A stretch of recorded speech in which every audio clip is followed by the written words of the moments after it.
अच्छा, कभी ध्यान दिया है कि भारत में कितने सारे शहरों के नाम पुर या आबाद पर खत्म होते हैं? मतलब जयपुर, नागपुर, हैदराबाद, अहमदाबाद, ये बस ऐसे ही तो नहीं हो सकता, है ना? असल में ये कोई इत्तेफाक नहीं है।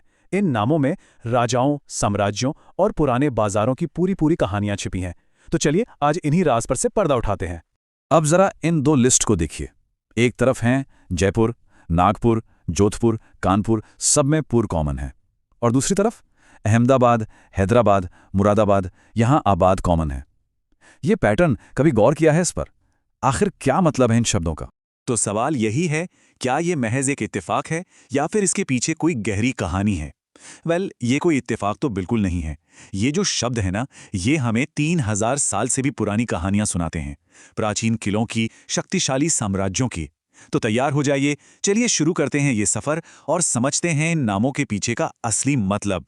तो चलिए सबसे पहले बात करते हैं सबसे पुराने और सबसे कॉमन शब्द की, पुर।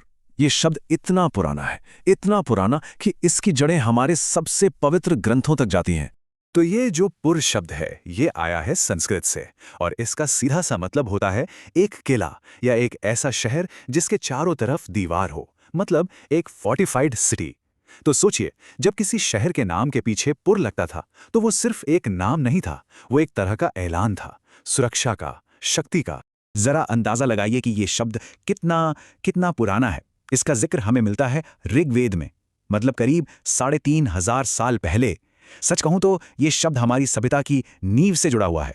और पता है सबसे मजेदार बात क्या है? ये शब्द समय के साथ खत्म नहीं हुआ, ये टिका रहा। ऋग्वेद के जमाने के किलों से लेकर महाभारत के महान हस्तिनापुर तक, और फिर मध्ययुगीन राजाओं ने जो शहर बसाए, वहां भी पुर की ये परंपरा हमेशा चलती रही, हमेशा जिंदा रही। तो मिडीवल टाइम में सोचिए, अगर किसी राजा को अपनी नई राजधानी बनानी है या इतिहास में अपना नाम अमर करना है, तो वो क्या करता था? बहुत सिंपल, अक्सर वो अपने नाम के आगे पुर जोड़ देता था। ये एक तरह से कहने का तरीका था कि देखो, ये मेरा शहर है, ये मेरी विरासत है। और इसका सबसे क्लासिक एग्जाम्पल जयपुर, मतलब राजा जयसिंह का पुर, उनका शहर। ठीक है, तो पुर की कहानी तो समझ आ गई, ये हमें पुराने संस्कृत किलों की दुनिया में ले जाता है। लेकिन आबाद का क्या? ये शब्द ये हमें एक बिल्कुल ही अलग कहानी सुनाता है, एक अलग कल्चर, एक अलग जमाने की कहानी। तो फिर ये आबाद आया कहाँ से? तो आबाद शब्द जो है, ये हमें एक अलग ही दौर में ले जाता है। इसकी जड़ें संस्कृत में नहीं हैं, बल्कि ये आया है पर्शियन यानी फारसी भाषा से। और सबसे कमाल की बात जानते हैं क्या है? इसकी कहानी शुरू होती है उस चीज से जो जिंदगी के लिए सबसे जरूरी है, पानी। आबाद शब्द असल में निकला है फारसी के एक शब्द आब से, और आब का मतलब होता है पानी। तो आबाद का सीधा सीधा मतलब हुआ एक ऐसी जगह जहां पानी हो, जो हरी भरी हो, जो फल फूल रही हो, एक खुशहाल जगह। तो शुरुआत में तो इसका मतलब बस इतना ही था, एक रहने लायक जगह जहां खेती बाड़ी हो सके। लेकिन जब मुगल दौर आया, तो बादशाहों ने इसे एक नया मतलब दे दिया। अब अपने नाम के आगे आबाद लगाकर शहर बसाने का मतलब था उस जमीन पर अपनी शाही मुहर लगाना, उसे अपनी ताकत और अपनी विरासत का प्रतीक बनाना। तो ठीक है, हमने पुर और आबाद की गुत्थी तो सुलझा ली, लेकिन कहानी अभी खत्म नहीं हुई है। एक तीसरा बहुत ही कॉमन शब्द है जो अक्सर हमारी नजरों के सामने ही होता है, पर हम ध्यान नहीं देते, और ये है आज का हमारा बोनस फैक्ट। दिल्ली का दरियागंज या लखनऊ का हजरतगंज, ये नाम तो सुने ही होंगे। बस हमारा तीसरा सुराग यही है, गंज। और इसकी कहानी हमें सीधे लेकर जाती है बाजारों की भीड़भाड़ और व्यापार की दुनिया में। गंज शब्द का सफर ना बड़ा ही दिलचस्प है। बहुत पहले इंडो ईरानी भाषाओं में इसका मतलब होता था खजाना या खजाना रखने की जगह, लेकिन समय के साथ इसका मतलब पूरी तरह बदल गया। ये खजाना रखने की जगह से खजाना बनाने की जगह बन गया, मतलब एक मार्केट, एक बाजार।